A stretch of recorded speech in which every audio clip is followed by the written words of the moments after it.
গল্পটি শুরু হয় 2013 সালে মঙ্গোলিয়াতে, যেখানে একটি লড়াইয়ের কম্পিটিশন চলছে, যেখানে আমরা আমাদের মেন ফিমেল লিডকে দেখি, যার নাম নামসুন, যার অপোনেন্ট ক্ষমতাশীল ব্যক্তি, যে কিনা ওকে দেখে হাসতে থাকে আর বলে যে এ তো একটি ছোট বাচ্চা, একে তো আমি এমনিতেই হারিয়ে দেব।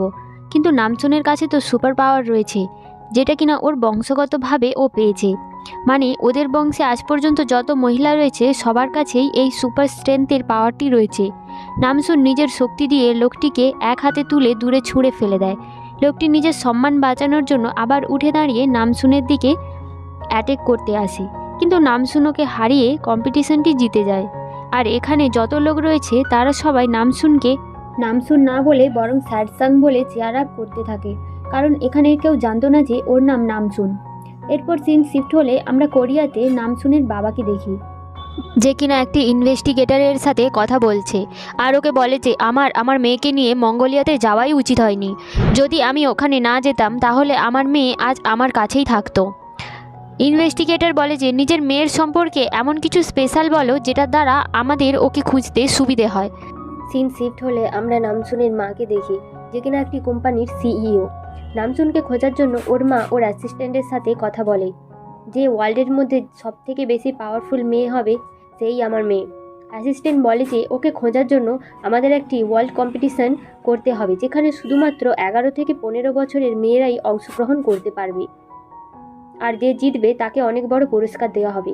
তাহলে হয়তো নামসুনও ওই কোম্পানিতে কম্পিটিশনের জন্য আসতে পারে। নামসুনের মা যাওয়ার সময় ওখানে দুজন লোক আসে একটি পুরনো জিনিস বন্ধক রাখতে। লোকটি নামসুনের মাকে জানায় যে এটা জোসেন পিরিয়ড থেকে আমাদের বংশে রয়েছে, তো এটা আপনি রাখুন। তখন নামসুনের মা জানায় যে এখানে প্রতি সপ্তাহে জিনিসপত্র চেক করার হয়, এটাও চেক করার পর তারপরে এটা নিয়ে আপনার সাথে কথা বলবো। কিন্তু লোকগুলো নামসুনের মায়ের পা ধরে রিকোয়েস্ট করতে থাকে, দয়া করে এটা বন্ধক রেখে দিন, আমার স্ত্রী খুবই অসুস্থ, যার জন্য আমার টাকার প্রয়োজন। নামসুনের মা এটাতে রাজি হয়ে যায় এবং টাকা আনার জন্য আলমারিটি খুলে, যার মধ্যে অনেক টাকা, যেটা দেখে লোকগুলো লোভে পড়ে নামসুনের মায়ের গলায় ছুরি রেখে বলে যে এই সমস্ত টাকা আমাদের দিয়ে দাও। কিন্তু নামসুনের মায়ের কাছে তো নামসুনের মতনই পাওয়ার রয়েছে, তাই ও ওদের দুজনকে ধরে ওখান থেকে ছুঁড়ে ফেলে দেয়। এদিকে ওর বাবা ইনভেস্টিগেটরকে এটা জানায় যে ওর মেয়ে খুবই পাওয়ারফুল। শুধু ওর মেয়েই না, বরং ওর মা এবং তার মা, ওদের বংশে যতজন মেয়ে আছে সবাইকার কাছেই এই পাওয়ারটি রয়েছে। পরের সিনে আমরা নামসুনকে দেখি, যে কিনা একটি কাপলের কাছে যায় যারা ওকে ছোটবেলা থেকে মানুষ করেছে। নামসুন ওদেরকে জিতে যাওয়া প্রাইজটি দেয় এবং ওদের জিজ্ঞাসা করে যে এই পাওয়ারটি আমি কি করে পেয়েছি। তখন ওরা জানায় যে আমরা জানি না এই পাওয়ারটি তুমি কিভাবে পেয়েছো, তুমি কোথা থেকে এসেছো। কিন্তু নামসুন ওদের জানায় যে আমি জানতে চাই যে আমি কে আর আমি কোথা থেকে এসেছি, আর এই পাওয়ারটি আমি কি করে পেয়েছি। তখন ওরা দুজনে জানায় যে আমরা তোমাকে যখন প্রথমবার দেখেছিলাম তখন তুমি একটা ঘোড়ায় করে এসেছিলে আর বাবা বাবা বলে ডাকছিলে, আর তারপর থেকেই আমরা তোমাকে আমাদের কাছে রেখে দেই। ওরা নামসুনকে ওর সেই জামা কাপড় দিয়ে দেয় যেটা পরে ও এসেছিল, এবং ওর হাতে যেই জিনিসটা ছিল সেটাও ওই কাপড়ের সাথে ওকে দিয়ে দেয়। কাপড়ের মধ্যে নামসুন একটা কোরিয়াতে লেখা ট্যাগ পায়। তারপরেও টিভিতে কোরিয়ান গান শুনে, যেটা দেখে ওর ধীরে ধীরে মনে পড়ে যায় যে ওর নাম নামসুন, আর নিজের মায়ের কাছে গিয়ে বলে যে আমার সব কিছু মনে পড়ে গেছে, আমার নাম নামসুন, আমি কোরিয়াতে যাব, কিন্তু তার আগে আমি তোমাদের জন্য অনেক ভেড়া কিনে দিয়ে যাব, যাতে ভবিষ্যতে তোমাদের কোনো প্রবলেম না হয়। ধীরে ধীরে টাইম যাওয়ার সাথে সাথে নামসুন বড় হয়ে যায় এবং ওর বাবা মা ওকে বলে যে এবার তুমি কোরিয়া যেতে পারো, কিন্তু নামসুন ওর মা বাবাকে ছেড়ে যেতে চাইছিল না। তখন ওর বাবা বলে যে তুমি অলরেডি আমাদের জন্য অনেক কিছু করেছো, আর এখন আমরা চাই যে তুমি ওখানে গিয়ে নিজের রিয়েল পেরেন্টসকে খোঁজো। সিন শিফট হয় কোরিয়াতে, যেখানে নামসুনের মা ও ওর দিদিমা একটি স্ট্রেংথ কম্পিটিশনের আয়োজন করেছে। নামসুনের মায়ের মতো ওর দিদিমারও স্ট্রেংথের পাওয়ার রয়েছে। এই ইভেন্টটা দেখার জন্যে নামসুনের বাবাও এসেছে। এই কম্পিটিশানে যে মেয়েটি উইনার হবে, নামসুনের মা এর মনে হয় যে ওই মেয়েটি ওর মেয়ে, কিন্তু অন্যদিকে ওর বাবা ইনভেস্টিগেটরকে জানায় যে এই মেয়েটি ওর মেয়ে হতেই পারে না। তারপর হাওয়াং ওই মেয়েটির কাছে যায় আর ওকে জিজ্ঞেস করে যে তুমি কোথা থেকে এসেছো, যার উত্তরে মেয়েটি আমি ইয়ানবিয়ান থেকে, আমার নাম রিহাবা। হাওয়ান ওকে বলে যে আমি তোমার সাথে কথা বলতে চাই, আর ওকে একটি রেস্টুরেন্টের কথা বলার জন্য নিয়ে যায়, যেখানে ওর পাস্টের ব্যাপারে জিজ্ঞাসা করলে রিহাবা জানায় যে ছোটোবেলায় ও মঙ্গোলিয়াতে হারিয়ে গিয়েছিল আর একটি বোটে করে এখানে এসেছে। হাওয়ানকে জিজ্ঞাসা করে যে তুমি ছোটবেলায় কোথায় থাকতে। রিহাবা জানায় যে ও 15 বছর পর্যন্ত অনাথ আশ্রমে ছিল, কিন্তু এখন একা থাকে, যেটা শুনে হাওয়ান ইমোশনাল হয়ে পড়ে। ওকে জিজ্ঞাসা করে যে তোমার ব্লাড গ্রুপ কী। যখন ও জানায় যে ওর ব্লাড গ্রুপ বি, তখন ও রিহাওয়াকে নিজের মেয়ে বলে মেনে নেয়, কারণ ওদের দুজনেরই ব্লাড গ্রুপ সেম ছিল। এটা জেনে ও খুব খুশি হয়ে যায় আর পুরো ফ্যামিলিকে ডিনারের জন্য ইনভাইট করে। ডিনারের সময় ওর বাবা জানায় যে এটা ওদের মেয়ে নামসুন হতেই পারে না, কিন্তু হাওয়াং জানায় যে এটা ওদেরই মেয়ে।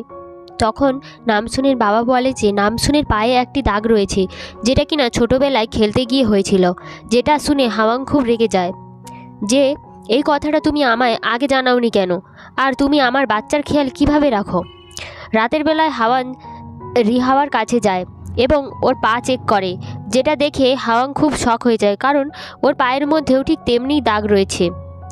এদিকে আমরা দেখি যে নামসুন কোরিয়াতে যাওয়ার জন্য বেরিয়ে পড়েছে, আর তখনই ও জানতে পারে যে ওর ঘোড়া যেটা ছোটোবেলা থেকে ওর সাথে রয়েছে সে মারা গিয়েছে। আর নামসুন ওর কাছে বসেই কাঁদতে থাকে। তারপর নামসুনের ঘোড়ার ঘণ্টিটি নিয়ে খুব জোরে ছুঁড়ে ফেলে দেয়, যেটা সোজা গিয়ে লাগে আমাদের ড্রামার হিরো হিসিকের মাথায়, যে কিনা একটি পুলিশ অফিসার। এদিকে হাওয়াং রিহাওয়াকে নিয়ে গিয়ে ওর পুরো গেটআপটাই চেঞ্জ করে দেয়। হাওয়াং যখন অফিসে আসে তখন ওখানে একটি মহিলা নামগিলের কাছে পয়সার জন্য রিকোয়েস্ট করে, কিন্তু নামগিল মানা করে দেয়।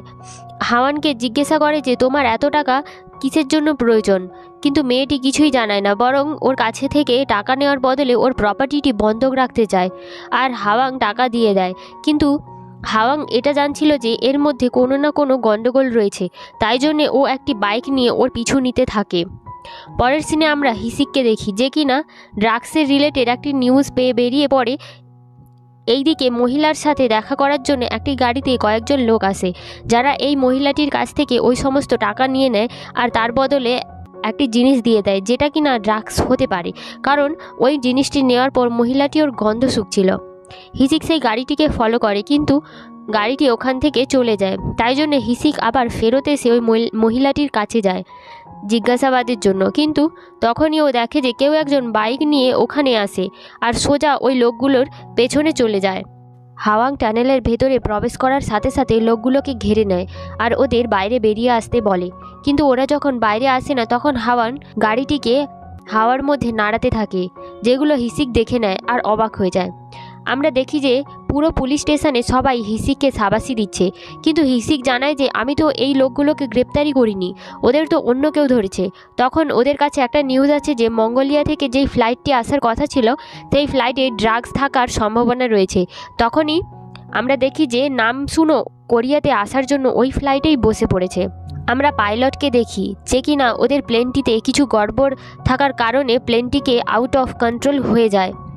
এরপর আমরা একটি ছেলেকে দেখি যার নাম সিইও, আর তখনই ওর কাছে একটি অ্যাটেন্ডেন্স আসে আর ওকে জানায় যে আপনার ট্রাভেলটি সফলভাবে কমপ্লিট হোক। তখনই অ্যাটেন্ডেন্সকে সিইও জানায় যে এর থেকেও কিছু আমার কাছে ইম্পর্টেন্ট আছে, যেটা অ্যাটেন্ডেন্স শুনে চমকে যায়। আর আমরা সিইওর রিয়াকশন খুব আজব দেখি। এদিকে হাওয়ান রিহাওয়াকে জানায় যে 500 বছর ধরে এটা চলে আসছে যে ওদের ফ্যামিলিতে যত ফিমেল সদস্য রয়েছে তারা সবথেকে বেশি শক্তিশালী হয়, আর তাদের মধ্যেও যদি সবথেকে বেশি শক্তিশালী হয় সেটা হচ্ছে নামসুনের কাছে, যার দৌড়ানো আর লাফানোর ক্ষমতা সবথেকে বেশি রয়েছে, যেটা কিনা আমরা দেখতেও পাই, কারণ ও যেই প্লেনটিতে এসেছিল সেই প্লেনটি ক্র্যাশ হতে যাচ্ছিল, আর তখনই নামসুন প্লেনের দরজাটিকে লাথি মেরে ভেঙে প্লেন থেকে নিচে নেমে যায় আর নিজের ফুল পাওয়ার ইউজ করে প্লেনটিকে থামানোর জন্য দৌড়ে যায়। আর এদিকে ওর দিদিমা এবং ওর মা এটা ফিল করতে পারে, কারণ ওদের মধ্যে কেউ যখন এই পাওয়ারগুলো ইউজ করে তখন ওরা একে অপর বুঝতে পারে। আর এখানে যেহেতু রিহাওয়া এই পাওয়ারটি ইউজ করছিল না, যেটা দেখে হাওয়াং বুঝতে পেরে যায় যে এটা ওর মেয়ে না।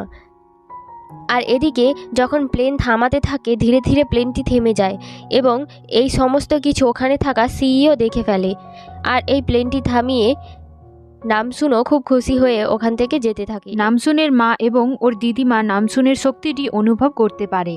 ওর দিদিমা হাওয়াংকে জিজ্ঞাসা করে যে তুমি কি পুরো শক্তি ব্যবহার করেছো। হাওয়াং জানায় যে সে কোনো শক্তি ব্যবহার করেনি। তখন ওরা দুজনেই বুঝতে পারে যে এটা নামসুন হবে। এদিকে হিসিক সেই প্লেনে থাকা সমস্ত যাত্রীদের সার্চ করছে, কারণ এই প্লেনে করেই ড্রাগস আসার খবর পেয়েছিল। যেখানে নামসুনের অনেক বড় ব্যাগ দেখে হিসিক ওকে জানায় যে তোমার ব্যাগটি চেক করতে হবে। নামসুন জানায় আমার ব্যাগের মধ্যে তো কিছু নেই, তাই প্রথমে নামসুন ব্যাগটি চেক করতে দেয় না। কিন্তু তারপরে আমরা দেখি যে হিসিক ব্যাগটি চেক করছে। ব্যাগের মধ্যে হিসিক ঘোড়ার চুল এবং একটি খুর পায়, যা দেখে হিসিক জিজ্ঞাসা করে যে এগুলো কি।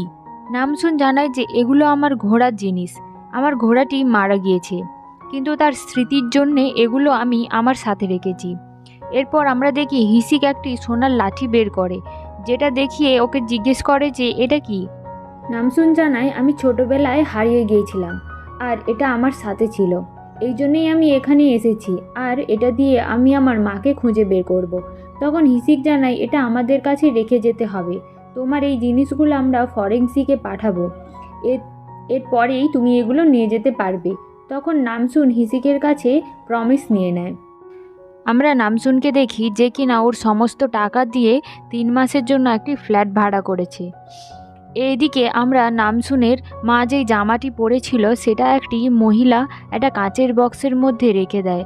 আসলে এই মহিলাটি হচ্ছে নামসুনের মায়ের পার্সোনাল সেক্রেটারি। সেক্রেটারি হাওয়ানের কাছে এসে বলে যে ম্যাম, আমি আপনার ড্রেস ঠিক করে রেখে দিয়েছি। এরপর আমরা দেখি নামসুনের মা একটু দুঃখী থাকে, যা দেখে ওর সেক্রেটারি ওকে জিজ্ঞেস করে যে আপনার কি হয়েছে। হাওয়ান জানায় যে আমার একটু ডাউট হচ্ছে, তার মনে হচ্ছে যে এই মেয়েটি আসলে নামসুন নয়। হাওয়ান সেক্রেটারিকে ওই মেয়েটির ওপরে নজর রাখতে বলে। নামসুন একটি জায়গায় দাঁড়িয়ে চিৎকার করতে থাকে আর বলে যে মা, আমি ফিরে এসেছি আর আমি তোমাকে ঠিকই খুঁজে বের করব। এইদিকে হিসিক ফরেন্সিক ল্যাবে যায়, যেখানে ও জানতে পারে যে এই লাঠিটি একটি সোনার লাঠি আর ওর মাঝখানে একটা ডায়মন্ড বসানো আছে, আর এই লেজটা আর পায়ের খুঁটটি আসলেই একটি ঘোড়ার ছিল। হিসিক গাড়িতে এসে বসলে ও একটি নিউজ দেখে, যেখানে নামসুনের মায়ের সম্পর্কে অনেক কিছু লেখা ছিল, যে ওর মা অন্যায়ের বিরুদ্ধে কাজ করে, আবার এই অন্যায়ের বিরুদ্ধে কাজ করার ফলে অনেক মাফিয়াদের সাথেও ও ডিল করে। এরপর হিসিক ওই লাঠিটি দেখতে থাকে আর ভাবে যে এই পিওর গোল্ডের লাঠি নিয়ে ওর কাছে কিভাবে এলো। নামসুনের মা অফিসে এলে ওর সেক্রেটারি ওকে জিজ্ঞাসা করে যে এই কাজ আপনি আর কতদিন করবেন। তখন নামসুনের মা জানায় যে আমি অন্যায়ের বিরুদ্ধে সব সময় কাজ করে যাব, আর আমার এই সুপার পাওয়ার হয়তো ভগবান আমাকে এই জন্যেই দিয়েছে। এদিকে আমরা হিসিককে দেখি যে কিনা নামসুনের ফোনের ওয়েট করতে থাকে, আর নামসুন ওর ফ্ল্যাটের মধ্যে বিন্দাস থাকে। আর তখনই ওখানে ফ্ল্যাটের আসল মালিক চলে আসে আর নামসুনকে জিজ্ঞেস করে যে তুমি এখানে কি করছো। নামসুন জানায় যে এটা আমি 3 মাসের জন্য ভাড়া নিয়েছি। তখন ওই মহিলা ওকে বলে যে এটা তো আমাদের ফ্ল্যাট আর এটা কিছুতেই সম্ভব নয়। তখন নামসুন বুঝতে পারে যে ওই মেয়েটি যাকে ও এই ফ্ল্যাটটি যার কাছ থেকে ও এই ফ্ল্যাটটি নিয়েছিল সে ওকে ঠকিয়েছে। নামসুন ফ্ল্যাট থেকে বেরিয়ে আসে এবং রাস্তায় রাস্তায় ঘুরতে থাকে, কারণ ওর কাছে যত টাকা ছিল সব দিয়ে ও এই ফ্ল্যাটটি নিয়েছিল, কিন্তু ওই মেয়েটি ওকে ঠকিয়ে ওর কাছ থেকে সব টাকা নিয়ে পালিয়ে যায়। এরপর নামসুন নিজের পাওয়ার ব্যবহার করে দূর থেকে একটা জায়গা দেখতে পায়, আর ওখানে হোমলেস মানুষেরা বাস করত। এরপর আমরা দেখি যে নামসুন ওর শক্তি ব্যবহার করে ওখানে একটা টেন্ট বানিয়ে ফেলে, আর এটা তো সবাই দেখতে থাকে আর ভাবতে থাকে যে এই মেয়েটি কিভাবে এই কাজগুলো করছে। টেন্টটি বানানোর জন্য নামসুন বড় একটি গাছ উপড়ে ফেলে এবং নিয়ে আসে। সবাই তো এটা দেখে অবাকভাবে দেখতে থাকে। এরপরে আমরা হিসিককে দেখি যে কিনা নামসুনের বাবার ফটোশপের দোকানে যায়, যেখানে হিসিক একটি ছবি দেখতে পায়, যেখানে একটি ছোট বাচ্চা মেয়ে সেই সোনার লাঠিটি ধরেছিল। হিসিক এটা ভালোভাবে দেখার আগেই ওর কাছে একটি ফোন আসে, যার ফলে ও দোকান থেকে বেরিয়ে চলে যায়। এদিকে নামসুন পুলিশ স্টেশনে এসে সেই মেয়েটির ব্যাপারে কমপ্লেন করে যে ওই মেয়েটি ওর কাছ থেকে ফ্ল্যাট দেওয়ার নাম করে সমস্ত টাকা নিয়ে চলে গেছে আর ওকে ধোঁকা দেয়। সে ওখানে থেকে যাওয়ার আগে হিসিকের নামেও কমপ্লেন করে যে এয়ারপোর্ট থেকে ও আমার সব কিছু নিয়ে গেছে। পুলিশটি নামসুনের কাছে নাম জিজ্ঞেস করলে নামসুন নাম বলতে পারে না এবং পরে বলে যে হিসিক এইরকমই একটা নাম হবে। এরপর আমরা দেখি যে নামসুনের টেন্টে একটি কাপল এসে রয়েছে। এদিকে হিসিক মেয়ে সেজে শপিং মলের মধ্যে একটি মেয়েকে ফলো করছিল এবং তার কাছে গিয়ে হিসিক জিজ্ঞাসা করে যে এই ড্রাগস তুমি কোথায় পেয়েছো। মেয়েটি জানায় যে নিচে একটি গাড়িতে দুটো লোক রয়েছে যারা কিনা ওকে এই ড্রাগসটি দিয়েছে। হিসিক সঙ্গে সঙ্গে নিচে পৌঁছে যায় আর ওদেরকে ধরে ফেলে। এরপরে আমরা নামসুনকে দেখি যে কিনা ওর টেন্টে ফিরে আসে আর সেখানে এসে ওই কাপলের দুজনকে দেখতে পায়। তখন বলে যে তোমরা এখানে কি করছো, এটা আমার জায়গা। তখন কাপলটি জানায় যে আমরাও তোমার মতো হোমলেস আর এই জন্যই আমরা এই টেন্টে উঠে পড়েছি। তখন সে বলে যে তোমরা তো এখানে অবশ্যই থাকতে পারবে না, আমি তোমাদের জন্য একটা নতুন টেন্ট বানিয়ে দেব। আর এরপর আমরা দেখি যে ওরা সবাই মিলে খাবার খেতে যায় আর ওদের মধ্যে একটা ফ্রেন্ডশিপ হয়ে যায়। এদিকে হিসিক পুলিশ স্টেশনে এসে লোকগুলোর কাছে জিজ্ঞাসাবাদ করছিল যে এই ড্রাগস তোমাদের কে সাপ্লাই করে। লোকটি জানায় যে আমরা কখনো ওর ফেস দেখিনি, বিভিন্ন জায়গায় সে থাকে আর এগুলো অন্য লোক দিয়ে আমাদের সাপ্লাই করে, এর মালিক আমরা দেখতে পাই না কখনো। এরপরে আমরা একটা জায়গায় দেখি যেখানে ড্রাগসগুলো বানানো হচ্ছিল আর যে এই ড্রাগসগুলো বানাচ্ছিল সেই মালিকও রয়েছে, কিন্তু তার ফেস এখানে আমাদের দেখানো হয় না। এরপর আমরা হিসিককে পুলিশ স্টেশনে দেখি যেখানে ওই লেডি পুলিশ অফিসার জানাচ্ছিল যে তোমার নামে কেউ একজন কমপ্লেন করে গেছে। তখন হিসিক বুঝতে পেরে যায় যে এটা নামসুনই হবে। এরপর আমরা নামসুনকে দেখি যেখানে ওরা থাকছিল সেখানে গভর্নমেন্টের লোকরা আসে ওখান থেকে ওদের সরিয়ে দেওয়ার জন্য, কিন্তু নামসুন ওখানে ফাইট করা শুরু করে দেয়, যার ফলে ওরা সবাই পুলিশ স্টেশনে পৌঁছে যায়। এরপর আমরা দেখি যে হিসিক আর নামসুন একটি নির্জন জায়গায় বসে কথা বলছে, যেখানে নামসুন ওকে বলে যে একটা মেয়ে আমাকে ঠকিয়ে মেয়েটি আমার কাছ থেকে সব টাকা নিয়ে আমাকে 3 মাসের জন্য একটা বাড়ি ভাড়া দিয়েছিল, কিন্তু সে তো টাকা নিয়ে পালিয়ে গিয়েছিল আর ওই বাড়িটিও তার ছিল না, এমনকি আমার ফোনটাও আমি হারিয়ে ফেলেছি। হিসিক জানায় তোমার জিনিসগুলো তুমি নিয়ে যেতে পারো, ওগুলো ফরেন্সিকেতে পাঠানো হয়েছিল, কোনো প্রবলেম নেই। এরপর আমরা রিহাওয়াকে দেখতে পাই যে কিনা তার বন্ধুদের সাথে বসে প্ল্যান বানাচ্ছিল যে কীভাবে নামসুনের মায়ের কাছ থেকে টাকা আদায় করা যায়। আসলে এরা সবাই ছিল একটা ফ্রড। রিহাবা জামার মধ্যে একটা গ্যাজেট লাগানো থাকে যার মধ্যে থেকে সব কিছু শোনা যাচ্ছিল, যার মধ্যে দিয়ে হাওয়াংয়ের অ্যাসিস্ট্যান্ট সব কিছু শুনতে পাচ্ছিল। এরপর আমরা আবার নামসুন আর হিসিককে দেখতে পাই। হিসিক ওকে কিছু টাকা দেয় আর বলতে থাকে এই টাকাগুলো নাও, এগুলো নিয়ে তুমি কিছু খাবার খেয়ে নাও। নামসুন জানায় আমি চাকরি পেয়ে গেলে তোমার টাকা খুব তাড়াতাড়ি পরিশোধ করে দেব। এরপর পুলিশ স্টেশনে ফিরে আসে। তখন হিসিকের স্যার ওকে জানায় যে তুমি যত দ্রুত এই জায়গাটি পারো ফাঁকা করে ফেলো। তখন হিসিক বলে যে এই সব কাজ না করে যারা ড্রাগ সাপ্লাই করে আর অনেক কিছু আছে, এদের ধরা উচিত, ওরা তো অসহায় তাই জন্যে ওই জায়গাটিতে ওরা রয়েছে। তখন ওর স্যার জানায় যে তোমার অত কথা শোনার বা জানার কোনো দরকার নেই, তোমায় যেটা অর্ডার করা হয়েছে সেইটাই তুমি করো। এরপর আমরা হিসিকে ওর বাড়িতে গান শুনতে ও ডান্স করতে দেখি, আর এটা তো আমাদের নামসুন দূর থেকেই দেখতে পাচ্ছিল। এরপর আমরা নামসুনের দিদিমাকে দেখতে পাই, সে একটা জায়গা থেকে বের হয়ে আসে। এরপর সে গাড়িতে উঠে যায়, কিন্তু তার গাড়ির সামনে কেউ একজন গাড়ি পার করে রেখেছিল। তখন সে ফোন করে আর ফোন করে তাকে জানায় যে এই গাড়িটি সরিয়ে দাও, কিন্তু ওখানে তো কেউ ছিল না, তাই জন্যে ওর দিদিমা ওর সুপার পাওয়ার ব্যবহার করে ওই গাড়িটিকে ওখান থেকে সরিয়ে দেয়। আর ওই লোকটি যখন গাড়ির কাছে আসে আর বলে যে গাড়ি যেখানে আছে সেখানেই থাকবে, এরপর আমরা দেখি যে ওই গাড়িটি উল্টো করে রেখে দিয়ে ওখান থেকে চলে গেছে ওর দিদিমা। এরপর আমরা নামসুনের মাকে দেখি, যেখানে ওর সেক্রেটারি ওকে সব কিছু জানাচ্ছিল যে ওই মেয়েটি আসলে একটা ফ্রড। এরপর আমরা মেয়েটিকে দেখতে পাই, ওই মেয়েটি ফোনে নামসুনের ভিডিও দেখছিল। তখন হাওয়ান ওখানে এসে ওকে জিজ্ঞাসা করে যে তুমি এখানে কি করছো। মেয়েটি জানায় যে আমি কিছু করছি না, আমি শুধু বলতে চাই যে আমার কিছু ফ্রেন্ড এখানে আসবে। তখন হাওয়ান জানায় যে তোমার যা ইচ্ছে তুমি তাই করতে পারো, কোনো সমস্যা নেই। এরপর আমরা হিসিককে নামসুনের সাথে দেখা করতে দেখি। হিসিক নামসুনকে একটি ফোন দিতে এসেছিল। নামসুন জানায় যে তোমার কালকের ড্যান্সটা খুব ভালো হয়েছিল, যেটা শুনে হিসিক অবাক হয়ে যায়। এরপর আমরা হাওয়াংকে দেখি, যে কিনা একটি পার্টিতে যায়, যেখানে হাওয়ান একটি সিক্রেট রুমে যাচ্ছিল। কিন্তু তখনই ওখানে একটি লোক এসে জানায় যে তোমার এখানে যাওয়ার কোনো দরকার নেই, বরং তুমি এই নাম্বারে কল করতে পারো, এটা তোমার জন্যে অনেক হেল্পফুল হবে। এরপর আমরা হিসিককে দেখি, যে কিনা নামসুনকে কল করে জানায় যে তোমার ন্যাশনাল আইডির জন্য একটি ফটো চাই, যার জন্য আমি তোমায় একটি ফটোশপের অ্যাড্রেস সেন্ড করছি। যেটা শোনার পরে নামসুন কলটি কেটে দেয়। আর হিসিক ভাবে যে আমি তো পুরো কথাটা এখনও বলিনি, আসলে এই মেয়েটা বেশ আজব। এরপর আমরা দেখি যে নামসুন সেই স্টুডিওতে যায়, আর আমরা দেখি এই স্টুডিওটা ওরই বাবার ছিল। স্টুডিওটা বন্ধ করছিল, তাই নামসুন ওখান থেকে চলে যাচ্ছিল।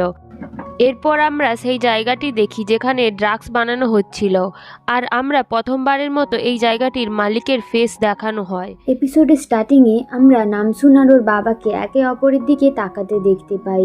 ওর বাবা ওকে জিজ্ঞাসা করে যে তুমি কি ফটো তোলার জন্য এসেছো? নামসুন জানায় যে হ্যাঁ। আর তখনই নামসুনের কাছে হিসিকের কল আসে। হিসিক জানায় যে তোমার ফোন আর পাসপোর্ট দুটোই পাওয়া গিয়েছে। যেটা শুনে নামসুন ওখান থেকে দৌড়ে চলে যায়, আর ওর বাবা পেছন থেকে ওকে ডাকতে থাকে।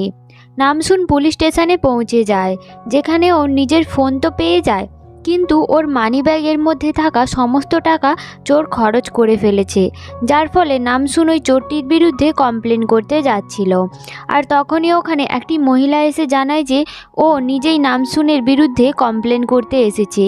তখন সে জানায় যে ওই দিন নামসুন একটি লোককে অনেক জোরে ধাক্কা দিয়েছিল, যার ফলে লোকটির খুব খারাপ অবস্থা হয়ে গিয়েছে। নামসুন বলতে থাকে ওই লোকটি আমাদের অনেক বিরক্ত করছিল, আর তাই আত্মরক্ষার জন্য আমি এরকমটা করেছিলাম। মেয়েটি জানায় এটাকে আত্মরক্ষা বলে না। এটা বলে মেয়েটি ভিডিওটি সবাইকার সামনে দেখায়, যেটা দেখে হিসিক জানায় যে এটা কি করে সম্ভব, এইটুকু একটা বাচ্চা মেয়ে এত বড় লোককে কিভাবে মারতে পারে। এরপর নামসুন পুলিশ স্টেশন থেকে বেরিয়ে আসে, আর ওর পেছন পেছন হিসিকও চলে আসে। হিসিক জিজ্ঞাসা করে তুমি পুরো কথা না বলে কেন চলে আসলে? তুমি এত অদ্ভুত আচরণ কেন করছো? নামসুন বলে যে তাহলে আমি কিভাবে কথা বলবো? আমি কি তোমায় বলবো যে তুমি খুব হ্যান্ডসাম? এটা বলে নামসুন ওখান থেকে চলে যায়। হিসিক পুলিশ স্টেশনে ভেতরে আসে এবং এসে দেখে যে ওই মহিলাটি বাকি পুলিশদের ভিডিওটি দেখাচ্ছে, যেখানে নামসুন বড় একটি গাছ একাই তুলে আনছে। যেটা দেখে হিসিকের মনে পড়ে যায় যে ও রাতে ডান্স করছিল। এটা ও কি করে জানলো? এখন তো বোঝা যায় যে আসলেই নামসুনের কাছে কিছু এক্সট্রা পাওয়ার রয়েছে। এরপর আমরা হাওয়ানকে দেখি, যে কিনা পার্টির মধ্যে সিইওর সাথে কথা বলতে থাকে। সিইও জানায় যে এই পার্টির মধ্যে হয়তো সবথেকে ধনী ব্যক্তি আমি আর তুমি।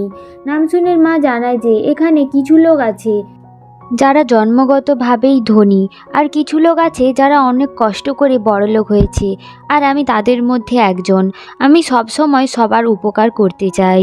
এরপর আমরা রিহাবা আর ওর বন্ধুদের সাথে দেখি, যারা ওখানে বসে প্ল্যান করছে, যেখানে ও জানায় যে আমি এখানে এদেরই মেয়ে হয়ে থাকবো আর নিজের লাইফটা এনজয় করব। আমি যাতে এখানে সব সময় থাকতে পারি, সেই জন্যে তোমাদের কিছু কাজ করতে হবে। আমি একটা মেয়েকে দেখেছি, আমার মনে হয় এই মেয়েটি এই মহিলারই সত্যিকারের মেয়ে, আর তাই তোমাদের ওই মেয়েটিকে মেরে ফেলতে হবে। এরপর আমরা হাওয়ানের মাকে দেখি, যে কিনা পুলিশ স্টেশনের মধ্যে রয়েছে, কারণ ওর বিরুদ্ধে কমপ্লেন করা হয়েছে। তখন হাওয়ানের মা জানায় যে আমি ওখানে ফোন করেছিলাম ওকে, আর বলেছিলাম তোমার গাড়ি এখান থেকে সরিয়ে নাও, কিন্তু ও রং পার্কিং করে রেখেছিল আর আমার সাথে খারাপ ব্যবহার করেছে, তাই আমি এমনটা করতে বাধ্য হয়েছি। কিন্তু ওই লোকটি তো ওর নামে কমপ্লেন করে। এরপরে পুলিশ ওদের কাছে ওদের আইডি চায়, তখন হাওয়ানের মা ওর কার্ডটি দিয়ে দেয়, আর তারা কার্ডটি দেখে সবাই অবাক হয়ে যায়। তারপর আমাদের একটি ফ্ল্যাশব্যাকের সিন দেখানো হয়, যেখানে কয়েকজন গুন্ডা একটি মহল্লাতে চাঁদা নেওয়ার জন্য এসেছিল, আর তখন হাওয়ানের মা ওই গুন্ডাদের হাত থেকে সবাইকে বাঁচিয়ে নেয়। এরপর থেকে হাওয়ানের মা অনেক ফেমাস হয়ে গিয়েছিল। তাকে সবাই খুব ভালোভাবে চিনে যায়। কিন্তু থানার মধ্যে লোকটি কোনো কথাই শুনতে চায় না, তাই জন্যে হাওয়ানের মা লোকটিকে একটা থাপ্পড় মারে, যার ফলে ওর মাথাটি ফুলে যায়। তার আসল পরিচয় জানার পরে পুলিশ তাকে ছেড়ে দেয় আর তার ওপর কোনো কেস করে না। এরপর আমরা দেখি স্ট্রং গার্ল বংসুংয়ের যে হিরো ছিল তার এন্ট্রি হয়, কারণ এখানে বংসুংকে পুলিশ স্টেশনে আনা হয়েছিল। তখন পুলিশ জানায় যে আপনার স্ত্রীকে গ্রেপ্তার করা হয়েছে, কারণ ও এই লোকগুলোকে প্রচুর মেরেছে। তখন সে জানায় যে আমার বংসুং তো একটু বেশি স্ট্রং, কিন্তু সে সবসময় অন্যায়ের বিরুদ্ধে কাজ করে। এরপর থানার মধ্যে হাওয়ানের মা চলে আসে আর ও জানায় যে ও ওদেরই বংশের একজন, আর আমার এলাকায় তোমার আসার দরকার পড়েছে, এই জন্যে আমায় ক্ষমা করো। আমার এলাকার সব প্রবলেম আমি একাই সলভ করব। তারপর ওরা দুজনে ওখান থেকে চলে যায়। এদিকে আমরা নামসুনকে দেখি, যে কিনা একটি শুটিং স্পটে কাজ পেয়ে গিয়েছে। ওদের শুটিং শেষ হয়ে যাওয়ার পর ওদেরকে খাবার দেওয়া হয়, কিন্তু আমরা দেখতে পাই যে নামসুনদের খুব কম কোয়ালিটির খাবার দেওয়া হয়, আর ভালো ভালো খাবার সব ভিআইপি লোকদের জন্যে সার্ভ করা হয়। যার ফলে নামসুন ডাইরেক্টরকে জানায় যে ওদেরও ভালো খাবার দিতে হবে। তখন ডাইরেক্টর বলে যে তোমাদের যা খেতে দেওয়া হয়েছে তোমরা তাই খাবে। যেটা শুনে নামসুন রেগে গিয়ে ওখানে থাকা একটা গাড়িকে জোরে ধাক্কা দিয়ে দেয়, আর এটা দেখে সবাই অনেক ভয় পেয়ে যায়, আর এই জন্যে সবাইকে আবার নতুন করে খাবার দেওয়া হয়। এদিকে পুলিশ স্টেশনে হিসিকের কাছে কল আসে যে ওই দিন প্লেনের মধ্যে ড্রাগসের কারণে একটি মেয়ের মৃত্যু হয়েছিল। হিসিক ইনভেস্টিগেট করার জন্য মেয়েটির বাড়ি পৌঁছে যায়, যেখানে ও একটি মাস্ক দেখতে পায়, আর ওই মাস্কটি নিয়ে হিসিক ল্যাবে পৌঁছে যায়। ল্যাবে পরীক্ষা করার পর ওরা জানতে পারে যে এই মাস্কটি মিল্ক টাইপের কিছুতে মিক্স করা হয়। আমরা হিসিককে দেখি, যে কি না নামসুনকে খুঁজতে খুঁজতে ওর সেই টেন্টের মধ্যে পৌঁছে যায়, যেখানে গিয়ে দেখতে পায় যে নামসুন তো ওখানে ছিল না। হিসিক মনে মনে ভাবতে থাকে যে এই মেয়েটাকে নিয়ে আমি এত চিন্তা কেন করছি, আর তখন ও ভাবে যে হয়তো আমি একজন পুলিশ অফিসার, তাই জন্যেই চিন্তা করাটা স্বাভাবিক। তখন ওর কাছে একটি কল আসে, যেখানে ওকে জানানো হয় যে 20টি মেয়ের মিসিং রিপোর্ট তোমাকে দেওয়া হয়েছে। সেই মিসিং রিপোর্টের মধ্যে ও নামসুনের পরিবারের জায়গায় ওর মাকেও দেখতে পায়, যেখানে নামসুনের মতো ওর মায়েরও পাওয়ার রয়েছে। তখন তো ও ভাবতে থাকে যে নামসুন ওকে বলেছিল যে ও ছোটোবেলায় হারিয়ে গিয়েছিল, আর তার মায়েরও একই কথা, আর তার মায়ের কাছেও সেম পাওয়ার রয়েছে। তাই জন্যে হিসিক কনফার্ম হয়ে যায় যে এটা ওরই মা। নামসুন বন্ধুদের সাথে রাস্তা দিয়ে যাচ্ছে, আরও অনেক দূর থেকেই দেখতে পেয়ে যায় যে ওদের টেন্টগুলো কেউ নষ্ট করে ফেলছে। এরপর আমরা দেখি যে নামসুন সেখানে দ্রুত পৌঁছে যায়, আর ওখানে পৌঁছে গিয়ে ওই লোকগুলোর সাথে ও মারপিট করতে থাকে। নামসুনের সামনে কেউ টিকতে পারছিল না, আর আমরা দেখি যে এই লোকগুলোকে রিহাবা পাঠিয়েছে, আর রিহাবা সেখানেই দাঁড়িয়ে ওগুলো দেখছে। পুলিশের কাছেও খবর চলে আসে যে এখানে একরকম ঝামেলা হচ্ছে। তখন হিসিক সেখানে পৌঁছে গিয়ে সব কিছু দেখতে পায়, যেটা দেখে অবাক হয়ে যায়। মার খাওয়ার পর লোকগুলো ওখান থেকে পালিয়ে যায়। তারপর আমরা দেখি যে নামসুনের বন্ধুরা মন খারাপ করে বসে থাকে। তারা বলতে থাকে আমরা এখান থেকে চলে যাব, তুমি আমাদের জন্য অনেক করেছো। কিন্তু নামসুন বলে যে আমিও তোমাদের সাথে যাব। এখন আমরা দেখতে পাই যে হিসিক নামসুনকে থামিয়ে বলে যে তুমি ওদের সাথে কেন যাবে, তুমি আমার সাথে চলো। এরপর আমরা দেখি হিসিক নামসুনকে নিজের বাড়িতে নিয়ে আসে, আর এসে ওকে বলতে থাকে তুমি ফ্রেশ হয়ে নাও, আর আমাকে থ্যাংক ইউ বলার কোনো দরকার নেই। এরপর ও পেছন ঘুরে দেখলে দেখে যে সেখানে নামসুন নেই, কারণ সে চান করতে চলে গিয়েছে। হিসিক বলে যে এই মেয়েটা কখনো পুরো কথা কেন শোনে না। এরপর আমরা দেখি নামসুনের মাকে হিসিক ফোন করেছে, আর ফোন করে জানায় যে ওর মেয়েকে পেয়ে গিয়েছে। হাওয়ান হিসিককে জিজ্ঞাসা করে যে আমার মেয়ে এখন কোথায় আছে, আমি আমার মেয়ের সাথে কথা বলতে চাই।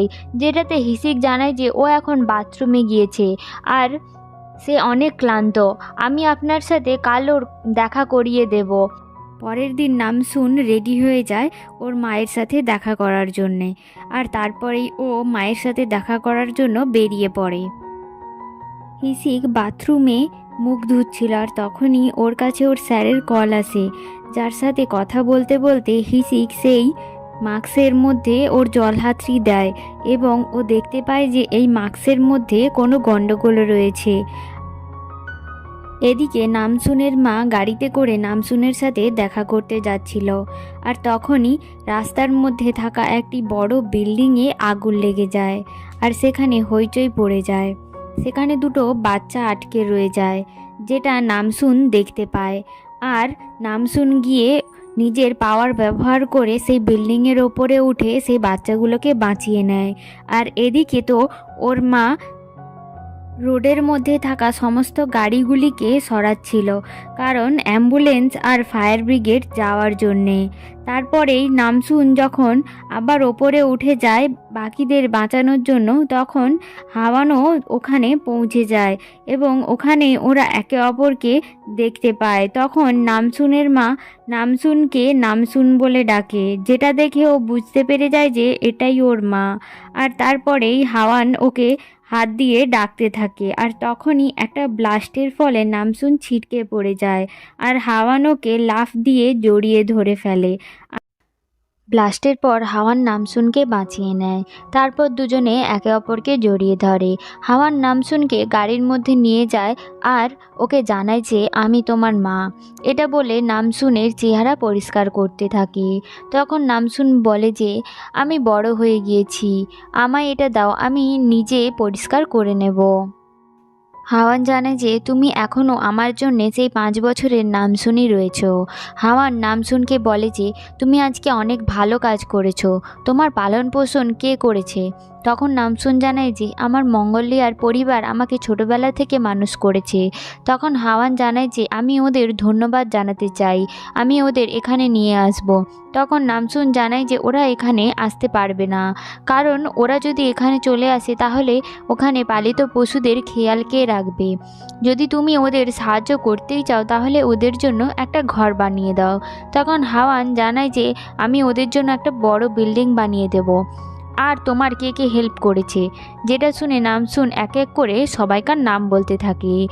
এরপর আমরা নামসুনের বন্ধুদের দেখি, যারা কিনা প্ল্যান করছিল যে এরপর ওরা কি করবে। আর তখনই ওখানে নামসুনের মা চলে আসে আর ওদের জানায় যে আমি নামসুনের মা। আর তারপরে ওদের দুজনকে পয়সা ভর্তি দুটো সুটকেস ধরিয়ে দিয়ে বলে যে এটা দিয়ে তোমরা তোমাদের যাবতীয় দরকারি জিনিস কাপড় চোপড় কিনে ফেলো আর খাবার খাও। আর রাতের বেলায় গংজু হোটেলে থেকে যেও, ওটা আমার হোটেল, তাই জন্যে তোমাদের কোনো পয়সা দেওয়ার দরকার নেই। আমার ড্রাইভার তোমাদের আনতে চলে আসবে।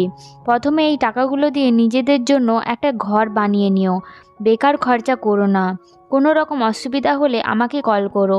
এটা বলে ওদেরকে হাওয়ান ওর ভিজিটিং কার্ডটি দিয়ে দেয়। এরপর আমরা নামসুনকে ওর বাড়িতে দেখি, যেখানে ওর দিদিমার সাথে ওর দেখা হয় আর ওর দিদিমা ওকে জড়িয়ে ধরে আর ওকে বলে যে ভালোই হয়েছে তুই আমার মতো হয়েছিস, তোর মায়ের মতন না। কারণ আমি শুনেছি যে তুই ওই বিল্ডিংয়ে গিয়েছিলিস যেখানে আগুন লেগে গিয়েছিল আর অনেক বাচ্চাদের বাঁচিয়েছিস। আর তারপরে নামসুনকে বলে যে যা নিজের রুমে গিয়ে আগে স্নান করে নে। এরপর আমরা হিসিককে দেখি, যে কিনা বাকি অফিসার্সদের সাথে সেই মাস্কটির ব্যাপারে কথা বলছিল, যেখানে ও জানায় যে এই মাস্কটির ওপর জল পড়লে তখন এটি পুরোপুরি গলে যায় আর তারপরে শুকনো করে এটা পাউডারে পরিণত করা হয়।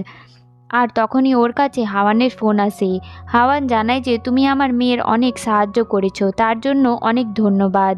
হিসিক জানায় যে ধন্যবাদের কোনো প্রয়োজন নেই, এটা তো আমার কাজ। আর নামসুনের কিছু জিনিস আমার বাড়িতে রয়েছে যেটা আমি কাল গিয়ে দিয়ে আসবো। তখন হাওয়ান জানায় যে কোনো প্রয়োজন নেই, আমি নিজেই আপনার বাড়ি গিয়ে ওটা নিয়ে নেব। হিসিক বলে ঠিক আছে, আর এটা বলে ও ফোন কেটে দেয়। হিসিক পেছন ঘুরে দেখে যে একজন অফিসার ওই ড্রাগটি একটু চেখে ফেলেছে। তখন হিসিক বলে যে তাড়াতাড়ি এটা মুখ থেকে বের করে ফেলে দাও, আমরা জানি না যে এই ড্রাগটা কতটা পাওয়ারফুল, তুমি বাচ্চাদের মতো কেন ব্যবহার করছো। তখন অফিসার জানায় যে আমার মনে হয়েছিল যে হয়তো এটা ড্রাগ হবে না। এরপর আমরা নামসুনকে দেখি, যেখানে ওর বাবা ওর সাথে দেখা করতে আসে, যেখানে নামসুনকে দেখে ওর বাবা ইমোশন হয়ে পড়ে। নামসুন দেখে বলে যে আপনি তো ওই ফটোগ্রাফার। তখন ওর বাবা জানায় যে হ্যাঁ আমি তোমার বাবা। যখন আমি তোমায় প্রথমবার দেখেছিলাম তখনই বুঝতে পেরে গিয়েছিলাম যে তুমি আমার মেয়ে। এরপর ওরা দুজনে একে অপরকে জড়িয়ে ধরে। তারপর ওর বাবা ওর ভাই নামিনের সাথে ওর দেখা করিয়ে বলে যে এটা তোমার যমজ ভাই নামিন। আর তারপরে ওরা দুজনে আবার হাগ করে। তখন নামিন জানায় যে যখন আমি প্রথমবার রিহাবার সাথে দেখা করেছিলাম তখন আমি বুঝে গিয়েছিলাম যে এটা আমার দিদি হতে পারে না, কিন্তু তোমার সাথে দেখা করার পর আমার মনে হচ্ছে যে হ্যাঁ তুমিই আমার দিদি। তারপর নামিনদের জিজ্ঞাসা করে যে ওই নকল নামসুন অর্থাৎ রিহাবা কোথায়। এরপর আমরা রিহাবাকে দেখি যে কিনা একটি হোটেলে রয়েছে। আমরা নামসুনকে নিজের রুমে দেখি যেখানে ওর মা ওর সাথে দেখা করতে আসে। আর হাওয়ান দেখে যে নামসুনের পায়ে ঠিক ওই জায়গাটায় সেই চিহ্নটা রয়েছে যেখানে ওর বাবা বলেছিল। এরপর হাওয়ান নামসুনের কাছে ক্ষমা চায় আর বলে যে আমি তোমায় প্রোটেক্ট করতে পারিনি। তখন নামসুন বলে যে দুঃখ পেও না, আমি অনেক স্ট্রং, আর তাছাড়া আমি নিজের পাওয়ার ব্যবহার করেই এখনও অবধি এখানে পৌঁছেছি। তাই জন্যে আমি তোমাকে নিয়ে খুব গর্ববোধ করছি, কারণ তুমি তোমার পাওয়ার ভালো কাজে ব্যবহার করেছো আর ভবিষ্যতেও ঠিক এভাবেই করো। তারপর হাওয়ান ওকে জানায় যে এই শক্তি আমাদের কাছে জন্ম থেকেই আসে, কারণ এটা আমাদের বংশগতভাবে আমরা পেয়ে থাকি। আর যদি এই শক্তি আমরা কোনো খারাপ কাজে ব্যবহার করি তাহলে এই শক্তি আর থাকবে না। আর তোমার কাছে এই শক্তি এখনো পর্যন্ত আছে, তার মানে তুমি সৎ পথে চলছো। এর জন্য আমি খুব খুশি। নামসুন বলে যে আমি ভালো কাজই করব, এটা আমার প্রমিস। এরপর হাওয়ান ওখান থেকে চলে গেলে নামসুন ওর মঙ্গোলিয়ার পরিবারকে ফোন করে জানায় যে ও ওর পরিবারকে পেয়ে গিয়েছে। এরপর আমরা হাওয়ানের মাকে দেখতে পাই যে কিনা ও হাওয়ানের ভাইকে নিয়ে ডাক্তারের কাছে এসেছে। ডাক্তারকে জানায় যে 2-3 দিন ধরে আমার ছেলে খুব উইক, ও ঠিকভাবে চলাফেরা করতে পারছে না। ডাক্তার যা যা চিকিৎসা করা দরকার তাই করুন। তখন ডাক্তার বলে যে সমস্ত চিকিৎসা একসাথে করা ঠিক না, তবে আমি এনার জন্য পারফেক্ট ঔষধ বানিয়ে দেব। তারপর ডাক্তার হাওয়ানের মায়ের পালস চেক করে আর ডাক্তার বুঝতে পারে যে এনার কাছে তো অনেক এনার্জি রয়েছে। তখন ডাক্তার হাওয়ানের মাকে জানায় যে এরকম পালস ডাক্তার এই প্রথম দেখলো যার মধ্যে অনেক এনার্জি রয়েছে। তখন হাওয়ানের মা জানায় যে ওদের বংশে সমস্ত মেয়েরা এরকমই শক্তিশালী আর ছেলেরা সমস্ত এরকম উইক। এরপরে হাওয়ানের মা হাওয়ানের ভাইকে নিয়ে বেরিয়ে আসে। তখন হাওয়ানের ভাই ওর মাকে বলে যে আমি ঠিকভাবে চলতে পারছি না, আমার খুব দুর্বল মনে হচ্ছে, তুমি কি আমায় তুলে নিয়ে যেতে পারবে? তারপরে হাওয়ানের মা ওকে কাঁধে তুলে নেয়। এরপর নামসুন ওর পুরো ফ্যামিলির সাথে ডিনার করছে। তখন নামসুন সবাইকে সেই সোনার লাঠিটি দেখায়, যেটা দেখে হাওয়ান জানায় যে আমি এটা তোমাকে তোমার 5 বছর জন্মদিনে গিফট করেছিলাম। তখন নামসুন জানায় যে আচ্ছা, তাই জন্যই এটা আমার কাছে রয়েছে। এরপর খাওয়ার টেবিলে সব খাবার নিয়ে এলে হাওয়ান জানায় যে আমি সেই সব কিছুই বানিয়েছি যেগুলি তুমি 5 বছর বয়সে পছন্দ করতে।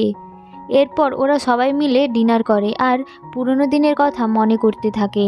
এরপর হাওয়ান একটি জায়গাতে গল্ফ খেলছে আর ওখানে ওর ফোনে ড্রাগ রিলেটেড মেসেজ আসে, যেখানে লেখা থাকে যে কুরিয়ার কোম্পানি ডুগো থেকে ড্রাগ সাপ্লাই করা হয়। যেটা দেখে ওর মনে পড়ে যায় যে ওই কোম্পানির মালিকের সাথে ওর পার্টির মধ্যে দেখা হয়েছিল। আমরা ভিলেনকে দেখি যে কিনা কোম্পানির ব্যাপারে সবাইকে জানাচ্ছে। এরপর আমরা পুলিশ স্টেশনে হিসিকের ফ্রেন্ডকে দেখি, যার ওপর ড্রাগসের প্রভাব দেখানো শুরু করে দিয়েছে। আর ও কম্পিউটারের মধ্যে যখন কাজ করছিল তখন কম্পিউটারের সমস্ত লেখা উল্টে পাল্টে যাচ্ছিল। এরপর আমরা ভিলেন অর্থাৎ সিইওকে দেখি, যে কিনা তার এমপ্লয়ীদের এটা জানায় যে আমরা যদি আমাদের কোম্পানিতে মেয়েদের কাজে রাখি তাহলে আমাদের কাজের অনেক প্রশংসা হবে। আর আমি দেখেছি যে অনেক মহিলা আছে যারা পুরুষের থেকেও স্ট্রং হয়, আর এরকম একজনকে তো আমি নিজের চোখে দেখেছি। এখানে ও নামসুনের কথা বলছে। এরপর আমরা হিসিককে দেখি নামসুনের সাথে ফোনে কথা বলতে। নামসুন বলে যে তুমি আমাকে আমার মায়ের সাথে দেখা করিয়েছো, তার জন্যে অনেক ধন্যবাদ। আর তোমার মনে আছে তুমি যে পাসপোর্টে ছবি তোলার জন্যে আমাকে যে স্টুডিওর কথা বলেছিলে, ওই স্টুডিওর মালিক আমার বাবা। তখন হিসিক বলে যে এটা তো ভালো খবর। তখন নামসুন বলে যে থ্যাংক ইউ ঝিকঝিক। হিসিক বলে যে তুমি আমার নাম কবে ভুল নেওয়া বন্ধ করবে? তুমি যখনই আমাকে ঝিকঝিক বলো যেন মনে হয় আমি কোনো সমস্যা। নামসুন বলে যে তুমি সমস্যা কি করে হবে, তোমার সাথে কথা বলতে ভালো লাগে ঝিকঝিক। তারপর নামসুন ওকে খাবারের জন্য ইনভাইট করে। এরপর নামসুনকে আমরা ওর বন্ধুদের সাথে দেখি, যেখানে নামসুন ওদের জিজ্ঞাসা করে যে এবার তোমরা কি করবে। তখন ওর বন্ধু জানায় যে আমি তো কাজ করব, আর সেই শোতে তুমি কাজ করেছিলে, সেই শোতে আমি এখন একটা রোল পেয়ে গিয়েছি। নামসুন বলে যে এটা তো খুব ভালো খবর, তাছাড়া তুমি কি রোল পেয়েছো? তখন আমরা দেখি যে ওর বন্ধু একটি টার্জেনের রোল পেয়েছে, যার ডায়লগ শুধুমাত্র চিৎকার করা। আর তখন ওই ড্রামার মেন লিড বলে যে এই রোগা পাতলা ছেলেটাকে এখানে কে নিয়ে এসেছে, এর থেকে তো ভালো আমিই পারতাম। যেটা শুনে নামসুন ওর কাছে গিয়ে বলে যে ও তোমার থেকে অনেক ভালো করছে, যদি তোমার মনে হয় যে তুমি টার্জেনের রোল ওর থেকে ভালো প্লে করতে পারবে তাহলে আমাকে এক্ষুনি চিৎকার করে শোনাও। তখন ওই ড্রামার মেন লিড জোর করে চিৎকার করতে যায়, কিন্তু ওর চিৎকারের আওয়াজ শুনে মনে হচ্ছিল যেন ও কাঁদছে। এরপরে আমরা জেলের মধ্যে দেখি সেই লোকটিকে যাকে হিসিক অ্যারেস্ট করেছিল। ওর কাছে একজন এসে দেখা করে আর ওকে একটি মাস্ক দিয়ে চলে যায়। এরপর আমরা হিসিককে দেখি, যাকে ওর মা কল করে জানায় যে ও আজকে ওর সাথে দেখা করার জন্য আসবে। তারপর আমরা হিসিককে ওর বাড়িতে দেখি, যেখানে হাওয়ান ওর সাথে দেখা করতে আসে। তখন হাওয়ান জানায় যে আমি নামসুনের মা, তুমি ওকে অনেক সাহায্য করেছো, তার জন্য অনেক ধন্যবাদ। হিসিক জানায় তার কোনো দরকার নেই। এরপরে ও নামসুনের জিনিসপত্র বাইরে নিয়ে আসে। তারপরে হাওয়ান হিসিকের কাছে গিয়ে জিজ্ঞাসা করে যে তুমি কি চাও? তুমি আমার মেয়ের অনেক সাহায্য করেছো, তাই জন্য আমি তোমায় কিছু দিতে চাই।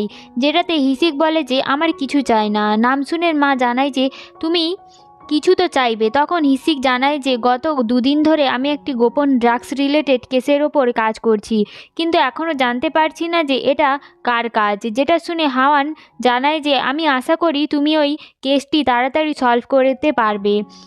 এরপর হাওয়ান হিসিককে একটি প্যাকেট দেয়, যেটা হিসিক নিচ্ছিল না, কিন্তু তারপরেও নামসুনের মা ওকে জোর করে দিতে চাচ্ছিল।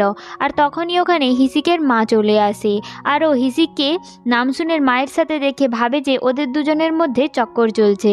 যেটা দেখে হিসিকের মা হিসিককে মারতে লাগে আর বলে যে তুমি আমার বয়সী মেয়ের সাথে কি করে থাকতে পারো, আর যদি তুমি এসবই করতে তাহলে তুমি পুলিশ অফিসার কেন হয়েছো? তখন নামসুনের মা জানায় যে আপনার কোথাও মিসআন্ডারস্ট্যান্ডিং হচ্ছে। তারপরে নামসুনের মা নামসুনের জিনিসপত্রগুলো নিয়ে ওখান থেকে চলে যায়। হিসিকের মা তখন সেই প্যাকেটটি খুলে দেখে যে তার ভেতর অনেক বড় অ্যামাউন্টের চেক রয়েছে। এরপর আমরা নামসুনকে দেখি, যেখানে ওর লুক পুরোপুরি চেঞ্জ হয়ে গিয়েছে, যাকে দেখে নামসুনের মা বলে যে তুমি খুব সুন্দর দেখতে লাগছো। ওরা দুজনে এক জায়গায় বসে কথা বলতে থাকে। নামসুনের মা ওকে জিজ্ঞেস করে যে এবার তুমি কি করতে চাও? আমার মনে হয় তোমার কলেজ শেষ করা উচিত। তখন নামসুন বলে যে আমি পড়তে চাই না, আমার পড়ায় মন বসে না। তখন হাওয়ান জানায় যে তুমি তো পুরো আমার মতনই, আমারও পড়তে ইচ্ছে করতো না, কিন্তু তোমাকে তো পড়তে হবে, কারণ আমার পর আমার কোম্পানিতে তুমিই থাকবে। কিন্তু নামসুন জানায় যে আমি কোম্পানি সামলাতে চাই না, ও জানায় যে আমি শুধু মানুষের সাহায্য করতে চাই। তখনই ওখানে নামসুনের ফোনে হিসিকের কল আসে, ওকে খাবারের জন্য ইনভাইট করে। যেটা শুনে নামসুনের মা বলে যে তোমার কি ডেট আছে? তখন নামসুন বলে যে এটা একটা ডেট না, আমরা শুধু খাবার খেতে যাচ্ছি। তখন নামসুনের মা জানায় যে এটাকেই ডেট বলে। এরপর আমরা হিসিককে দেখি, ও একটা রেস্টুরেন্টে বসে আছে, আর ওখানে নামসুন চলে আসে, যাকে দেখে হিসিক একেবারে দেখতেই থাকে ওর দিকে। এরপর হিসিক নামসুনকে জানায় যে আমি 2-3 দিনের জন্য পুলিশ স্টেশনে যাব না, কারণ আমি একটি আন্ডারকভার মিশনের জন্য যাচ্ছি। যেটাতে নামসুন জানায় যে আমিও যাব, কারণ আমি শুনেছি যে তুমি ভালো কাজ করো, আর আমিও তোমার সাথে থেকে সৎ কাজ করতে চাই। তখন হিসিক বলে যে আমি কোনো পিকনিকে যাচ্ছি না, যে তোমাকে আমার সাথে নিয়ে যাব। তখন নামসুন বলে যে তুমি তো জানো যে আমি কত শক্তিশালী। এটা বলে ও ওর হাতে থাকা চামচটি এক আঙুল দিয়ে বাঁকিয়ে দেয়। যেটা দেখে হিসিক ভাবতে থাকে যে কথাটা তো ঠিকই, তাই জন্যে ও নামসুনকে নিয়ে যাওয়ার জন্য রাজি হয়ে যায়। এরপর আমরা ওদের দুজনকে সেই কোম্পানিতে জবের জন্য ইন্টারভিউ দিতে দেখি, আর ওই কোম্পানির মধ্যে আমরা রিহাওয়াকেও দেখতে পাই, যে কিনা ওখানে লুকিয়ে কাজ করছে। তারপরে আমরা দেখি যে ওরা ইন্টারভিউতে সাকসেসফুল হয়ে যায়, আর চাকরিটিও ওরা পেয়ে যায়। আমরা নামসুন আর হিসিককে দেখি, নামসুন ওর পাওয়ারটিকে ব্যবহার করে খুব সহজেই গোডাউনের দরজাটি খুলে ফেলে এবং ভেতরে গিয়ে আবার সেটা লাগিয়ে দেয়। নামসুনের শক্তি দেখে হিসিক অবাক হয়ে যায়, আর তারপরে ওরা দুজনে গোডাউনটির ভেতরে গিয়ে সেই মাস্কের স্যাম্পল খুঁজতে থাকে, যেটার মাধ্যমে ওরা ড্রাগস সাপ্লাই করছিল। ফাইনালি ওরা সেই বক্সটা পেয়ে যায়, যার মধ্যে সেই মাস্কটি রাখা হয়েছিল। হিসিক ওর মধ্যে থেকে কিছু মাস্ক নিয়ে নেয়, আর তারপরে নামসুন ওই বক্সটি ওপরে আবার রাখতে যাচ্ছিল, তখনই ওর পা স্লিপ হয়ে যায়, যার ফলে ও পড়ে যাচ্ছিল। আর তখনই ওকে হিসিক ধরে ফেলে, আর ওকে ধরতে যাওয়ার সময় হিসিকের পায়ে আঘাত লেগে যায়। নামসুন ওকে জিজ্ঞাসা করে যে তুমি ঠিক আছো তো। হিসিক জানায় যে ও ঠিক আছে, কিন্তু নামসুন ওর আঘাতটি দেখে ফেলে। এদিকে বাইরে ওদের ফ্রেন্ড ওদের জন্য গাড়ির মধ্যে অপেক্ষা করে, আর তখনই ও বাইরে দেখে যে হিসিক নামসুনকে কোলে করে নিয়ে আসছে, যেটা দেখে ও বলে যে আমি তো আগেই বলেছিলাম যে নামসুনকে নিজের সাথে নিয়ে যেও না। কিন্তু যখন ও ভালো করে দেখে যে নামসুন নয়, বরং হিসিককে নামসুন কোলে করে নিয়ে আসছে, যেটা দেখে ও অবাক হয়ে যায়। আর এদিকে হিসিক ও নামসুনের কাণ্ড দেখে অবাক হতে থাকে। এরপরে আমরা সিইওকে ওয়ার্কআউট করতে দেখি। ওয়ার্কআউট করার পরে ও একটি বোতল থেকে নীল রঙের কিছু জিনিস পান করতে থাকে, যেটা পান করার পরে ওর শিরাগুলো নীল রঙের হয়ে যায়। এরপরে আমরা হাওয়ানকে দেখি, যেখানে ওর কাছে এয়ারপোর্টে যাওয়ার জন্য একটি মেসেজ আসে, আর তখনই হাওয়ান এয়ারপোর্টে যাওয়ার জন্য বেরিয়ে পড়ে, কিন্তু তখন মাঝ রাস্তায় ওকে একজন আটকে নেয়। আসলে এই লোকটি সেই লোকটিই ছিল যে কিনা হাওয়ানকে অ্যাপুলেন্টের কার্ড দিয়েছিল। হাওয়ান ওকে জিজ্ঞাসা করে যে তুমি তো সেই ব্যক্তি যে আমাকে কার্ড দিয়েছিলে। লোকটি জানায় যে হ্যাঁ, আর তারপরে ও হাওয়ানকে অন্য আরেকজনের সাথে দেখা করার জন্য নিয়ে যায়। হাওয়ানকে যার সাথে ও দেখা করাতে নিয়ে গিয়েছিল সে আসলে অকুলেন্টের চেয়ারম্যান হাওয়ানকে জানায় যে আমি শুনেছি তোমার কাছে অনেক টাকা পয়সা রয়েছে, তাহলে তুমি আমাদের সাথে হাত কেন মেলাচ্ছ না? কারণ আমাদের দুজনেরই উদ্দেশ্য একই, আমরা দুজনেই সমাজ থেকে অপরাধকে মুছে ফেলতে চাই। যেটা শুনে হাওয়ান খুশি হয়ে যায়, আর ওনার সাথে হাত মিলিয়ে নেয়, এবং ওকে জানায় যে ফাইনালি আমি এমন কাউকে পেয়েছি যে কিনা আমার মতো। এরপরে আমরা নামসুনকে হিসিকের সাথে দেখি, যেখানে নামসুন বাড়ি যাওয়ার জন্য বলছিল, আর হিসিক অনেক রাত হয়ে যাওয়ার ফলে নামসুনকে বাড়ি পৌঁছে দিতে চাইছিল। তখন নামসুন জানায় যে তার কোনো দরকার নেই, তুমি তো খুব ভালো করেই জানো যে কেউ আমার কোনো ক্ষতি করতে পারবে না। যেটা শুনে ওরা দুজনেই একে অপরের দিকে দেখে স্মাইল করতে থাকে, আর তারপরে নামসুন ওর বাড়ি চলে যায়। বাড়ি গিয়ে নামসুন ওর কেপপের ডায়েরিটি দেখতে থাকে, আর ডায়েরিটি দেখে ও বলতে থাকে যে আমি তোমাদের খুব বেশি পছন্দ করি, কিন্তু কেন জানি না আমার মনে হচ্ছে যে তোমাদের জায়গাটা ধীরে ধীরে কমে যাচ্ছে। আর তখনই ওর ফোনে হিসিকের মেসেজ আসে, যাতে লেখা থাকে যে ঘুমানোর আগে নিজের হাত ভালো করে ধুয়ে নিও, কারণ ওর মধ্যে ড্রাগস থাকতে পারে। আর ওর মেসেজ দেখে নামসুন খুশি হতে থাকে, আর বলে যে আমি এবার বুঝতে পারছি যে আমার মনে তোমাদের জায়গাটা কেন কম হয়ে যাচ্ছে, কারণ আমার মনে অন্য কেউ ধীরে ধীরে জায়গা তৈরি করে ফেলছে। পরের সিনে আমরা দেখি যে জিউনের কাছে একটি ছেলের কল আসে, এবং সে জানায় যে সে রিহাবাকে ডুগো কোম্পানিতে একটি জব করতে দেখে। আর তখনই ওর কাছে রিহাবা পৌঁছে যায়, আর ওকে বলে যে যদি তুমি কলটা এখানেই ডিসকানেক্ট না করো তাহলে আমি তোমার এমন অবস্থা করব যেটা কিনা তুমি কল্পনাও করতে পারবে না। যেটা শুনে ছেলেটি ভয়ে কলটি ডিসকানেক্ট করে দেয়। আমরা নামসুনকে দেখি, যে কিনা ডুগো কোম্পানিতে কাজ করার জন্য পৌঁছে যায়, আর তখনই হিসিকের কাছে জিউনের কল আসে, আর হিসিককে ও জানিয়ে দেয় যে ডুগো কোম্পানিতে রিহাবা কাজ করছে। এরপরে আমরা রিহাবাকে দেখি, যে কিনা ওর লোকেদের জানায় যে এখানে নামসুন কাজ করতে এসেছে। যেটা শুনে লোকটি জানায় যে নামসুনের কাজ করার কি দরকার আছে, ওর কাছে তো অনেক টাকা রয়েছে। তখন রিহাবা লোকটিকে জানায় যে এখানে একটি ছেলে জানতে পেরে গিয়েছে যে আমি এখানে কাজ করছি। তখন লোকটি বলে যে তুমি নিজেও মরবে আর আমাকেও মারবে, কিন্তু রিহাবা জানায় যে এটা কোনোদিনও হবে না, কারণ আমি সবাইকেই এক এক করে মেরে ফেলবো, আর যার শুরুটা হবে নামসুনের থেকে। নামসুন নিজের শক্তি ইউজ করে এক এক করে সমস্ত বক্সগুলোকে উঠে লোড করতে থাকে, আর নামসুনের বস ওর শক্তি দেখে অবাক হতে থাকে। ও নামসুনকে জিজ্ঞাসা করে যে তুমি এত পাওয়ারফুল কি করে, তুমি আসলে মঙ্গোলিয়াতে কি এমন খেতে যার জন্যে তুমি এত স্ট্রং? আর তখনই নামসুন মজায় মজায় এটা বলে দেয় যে আমি এখানে রোজ ডিম আর চিকেন খেতাম, কিন্তু সেটা ফ্রাই করে নয়, বরং কাঁচা খেতাম। যেটা শুনে ওর বস বলে যে আমিও তোমার মতো স্ট্রং হতে চাই, তুমি আমাকে তোমার বন্ধু বানিয়ে নাও। এরপর আমরা হাওয়ানকে ওর কোম্পানিতে দেখি, যেখানে ওর সাথে দেখা করার জন্য একটি মহিলা আসে যার নাম কিম। কিম একটি টেবিলের মধ্যে ডায়মন্ড রাখে, যেটা কিনা 5 মিলিয়ন ওয়ান, আর কিম এই আংটিটির বদলে হাওয়ানের কাছ থেকে 2 মিলিয়ন ওয়ান নিতে চায়। যেটা দেখে হাওয়ান ওকে জিজ্ঞাসা করে যে প্রথমে তুমি এটা বলো যে তুমি এত টাকা কিসের জন্য চাও, আর এটা বলো না যে তুমি এটা ড্রাগস কেনার জন্য নিচ্ছ। আর তখন কিম হাওয়ানের কাছে একটি ভিজিটিং কার্ড রাখে, আর এই সিনটি এখানেই কাট হয়ে যায়। এরপর আমরা হিসিকে নামসুনের সাথে কথা বলতে দেখি, যেখানে হিসিক ওকে জানায় যে এখানে রিহাবাও কাজ করছে। যেটা শুনে নামসুন বলে যে এটা তো খুব ভালো কথা, আর আমি রিহাবার সাথে দেখা করার জন্য খুব এক্সাইটেড। যেটা শুনে হিসিক জানায় যে এরকম ভুল কখনো করো না, ও একজন ক্রিমিনাল যার কিনা এই মুহূর্তে জেলে থাকার কথা। নামসুন জানায় যে এরকম হলে তো আমার মা খুব দুঃখ পাবে, কারণ আমার মায়ের কথা হচ্ছে কোনো ব্যক্তি প্রথম থেকে খারাপ হয় না, যদি সেই মানুষটিকে খুব ভালোভাবে বোঝানো হয় তাহলে সে বুঝতে পারবে। এরপর আমরা ফরেনসিক টিমের সবাইকে দেখি, যারা কিনা সেই মাস্কটি পরীক্ষা করছিল। মাস্কটি দেখে ওরা বুঝতে পারে যে এই মাস্কের মধ্যে কোনো রকমের ড্রাগস নেই। যা শুনে হিসিক বলে যে এটা কি করে হতে পারে, যদি মাস্কের মধ্যে ড্রাগস নাই থাকে তাহলে ড্রাগস ইম্পোর্ট কোথা থেকে হচ্ছে।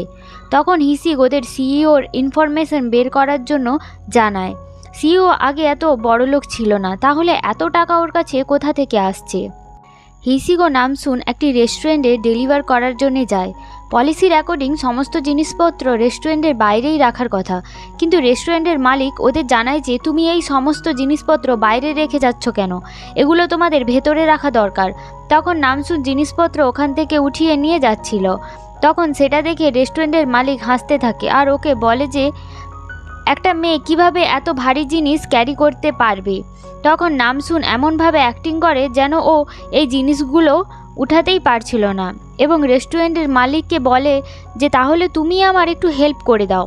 যা শুনে ও জানায় যে আমি কেন করব, এটা তো তোমাদের নিজেদের রেসপন্সিবিলিটি, এটা তোমাদের নিজেদেরই করতে হবে। তারপরেই নামসুন এই সমস্ত জিনিসপত্র রেস্টুরেন্টের ভেতরে নিয়ে আসে, কিন্তু রেস্টুরেন্টের মালিক নামসুনকে জানায় যে তুমি সমস্ত জিনিসপত্র ঠিকমতো রাখছো না। এটা নিয়ে রেস্টুরেন্টের মালিক এবং ঝামেলা শুরু হতে যাচ্ছিল। তখনই হিসিক ওখানে দুজনকে থামিয়ে দেয়, কিন্তু তারপরেও রেস্টুরেন্টের মালিক চুপ করছিল না, আর ও নামসুনের মাথায় হালকা করে থাপকি দিয়ে দেয়। যেটা দেখে নামসুন খুব রেগে যায়, কিন্তু তারপরেও হিসিক ওকে কন্ট্রোল করে ওখান থেকে বাইরে নিয়ে যায়। গাড়ির মধ্যে নামসুন হিসিককে বলে যে তুমি এগিয়ে যাও, আমার কিছু কাজ রয়েছে। এটা বলে নামসুন আবার রেস্টুরেন্টের মধ্যে ফিরে যায় এবং ওখানে গিয়ে একটি টেবিলে বসে যায়। তখন রেস্টুরেন্টের মালিক নামসুনকে বলে যে এখানে তুমি কি করতে এসেছো। তখন নামসুন জানায় যে আমি তো এখানে খাবার খাওয়ার জন্য এসেছি। মালিক ওকে জানায় যে তুমি একা এত বড় টেবিলে কেন বসেছো, তুমি 8 জনের জায়গা ঘেরে বসে আছো, এখানে আরও লোক এসে বসতে পারে, তুমি অন্য কোথাও গিয়ে বসো। কিন্তু নামসুন জানায় যে আমি এখানেই বসবো। তখন রেস্টুরেন্টের মালিক জানায় যে যদি তুমি আমার কথা না শোনো তাহলে তোমাকে কিছু দেওয়া হবে না, তুমি এখান থেকে চলে যাও। তখন নামসুন জোরে জোরে এটা বলতে থাকে যে তোমার জন্য তো কাস্টমার লক্ষ্মী, আর তোমার ওদেরকে ভালোভাবে সার্ভ করা দরকার, কিন্তু তুমি আমাকে কিভাবে ট্রিট করছো।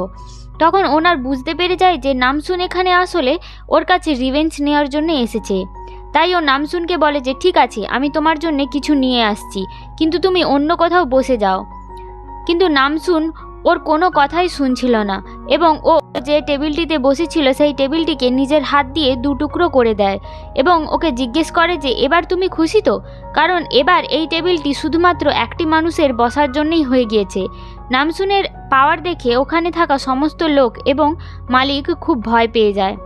রেস্টুরেন্টের মালিক ভয়ে নামসুনের জন্য খাবার নিয়ে চলে আসে।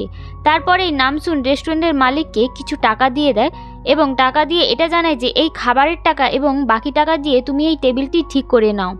এটা বলে নামসুন ওখান থেকে চলে যায়। আমরা হাওয়ানকে একটি লোকের সাথে দেখা করতে দেখি, যে কিনা ব্ল্যাক মানিকে হোয়াইট মানিতে কনভার্ট করে। লোকটি হাওয়ানকে জানায় যে যদি আপনি ব্ল্যাক মানিকে হোয়াইট মানিতে কনভার্ট করতে চান তাহলে ওই সমস্ত ব্ল্যাক মানি টাকা দিয়ে আপনার বিল্ডিং বানানো উচিত। এরপরে আমরা নামসুনের দিদিমাকে দেখি নামসুনের ভাইয়ের রেস্টুরেন্টে আসতে, যেখানে ও শুধুমাত্র ব্যারিস্টারের সাথে দেখা করার জন্য আসে। তখনই ওখানে ব্যারিস্টারের ফোনে ওর মেয়ের ভিডিও কল আসে, যেখানে ব্যারিস্টারের মেয়ে ওকে জানায় যে আমার অ্যাক্সিডেন্ট হয়ে গেছে, যার জন্য আমার কিছু টাকার দরকার। যেটা শুনে ব্যারিস্টার ওর মেয়েকে টাকা পাঠিয়ে দেয়। যেটা দেখে গিলজুন ওকে জানায় যে এটা তো গ্যাংনাম পুলিশ স্টেশনের কেস, আমার সাথে ওই পুলিশ স্টেশনের অনেকের সাথে পরিচয়। তারপরে ওরা দুজনে পুলিশ স্টেশনে পৌঁছে যায়, যেখানে গিয়ে ওরা জানতে পারে যে পুলিশ স্টেশনে এরকম কোনো কেস আসেনি। যেটা শুনে ব্যারিস্টার জানায় যে এটা কিভাবে হতে পারে, আমার কাছে তো ভিডিও কল এসেছে। যেটা শুনে পুলিশ ইন্সপেক্টররা জানায় যে আপনার কাছে হয়তো ফেক ভিডিও কল এসেছে, আপনার সাথে স্ক্যাম হয়েছে শুধুমাত্র টাকা নেওয়ার জন্য। যেটা শুনে ব্যারিস্টার স্যাড হয়ে যায়। এরপর আমরা হিসিককে দেখি, যেখানে ওকে জানানো হয় যে একটি মানুষের মৃত্যু হয়ে গিয়েছে শুধুমাত্র এই ড্রাগসের কারণে। হিসিক ডেড বডিটি দেখার জন্য পৌঁছে যায়, যেটা কিনা একটি সুইমিং পুলের সাইডে পড়ে থাকে, আর ওর চারপাশে আরও 5টি ডেড বডি পড়ে থাকে, আর ওদের মারা যাওয়ার কারণটাও সেম এই ড্রাগসের কারণে। এরপরে পুলিশেরা ড্রাগসের সম্পর্কে কিছু সিমটেমের ব্যাপারে জানায়, যার মধ্যে প্রথমে ড্রাগস নেওয়ার পরে প্রচুর পরিমাণে জল তেষ্টা পাবে। এরপর আমরা পুলিশ স্টেশনে হিসিকের বন্ধুকে দেখি, যার ওপরে ড্রাগসের প্রভাব শুরু হয়ে গেছে, কারণ ও বারবার করে প্রচুর পরিমাণে জল খাচ্ছিল। এরপরে আমরা নামসুনকে দেখি, যে কিনা ড্রাগসের ব্যাপারে খোঁজ নেওয়ার জন্য আবার ওই ওয়্যার হাউসে চলে আসে। আর আমরা সেখানে দেখি যে ওয়্যার হাউসে আগে থেকেই সিইও রয়েছে, যে কিনা নিজের পাওয়ার ব্যবহার করে কিছু করছিল। নামসুন ওকে দেখে জিজ্ঞাসা করে যে তুমি ঠিক আছো তো, তুমি কি করছো? তখনই সিইও নামসুনকে হালকা ধাক্কা দিয়ে দেয়, যার ফলে ও দূরে ছিটকে পড়ে যায়, যার দ্বারা আমরা বুঝতে পারি যে সিইও নামসুনের মতনই পাওয়ারফুল। এরপর আমরা হাওয়ানকে দেখি, যেখানে ও জানতে পারে যে রাশিয়ার মাফিয়া ডুগো কোম্পানির সাথে কাজ করছে। এখনও পর্যন্ত কোরিয়াতেই ওই মাফিয়াটি রয়েছে।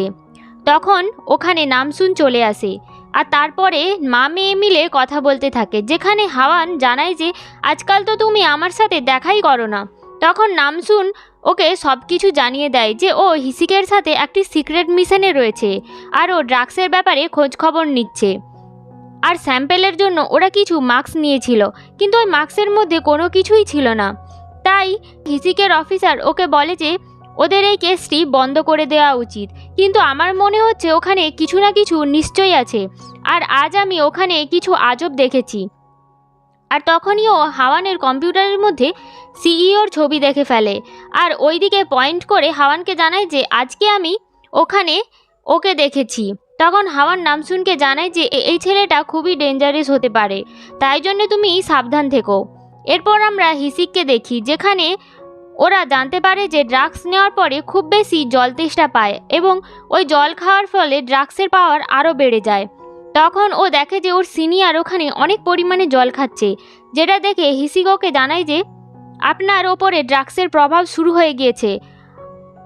এরপরে আমরা হাওয়ান ও হিসিককে দেখি, যেখানে হাওয়ান জানায় যে তুমি ডুগো কোম্পানির ব্যাপারে খোঁজ করো, আর আমি সিইওর ব্যাপারে খোঁজ খবর নিচ্ছি।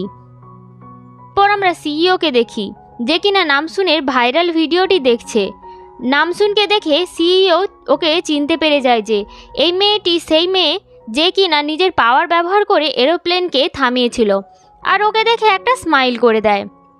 এরপরে আমরা নামসুনকে দেখি, যে কিনা কোম্পানির মধ্যে কাজ করছিল, আর তখনই ওর সাথে শেষমেশ রিহাবার দেখা হয়ে যায়। আর এখানেই আমাদের এপিসোডটি শেষ হয়। Thank you. পরবর্তী এপিসোড জানার জন্যে আমার চ্যানেলটি সাবস্ক্রাইব করো, আর ভিডিওটি ভালো লেগে থাকলে লাইক কমেন্ট করে দিও। Thank you.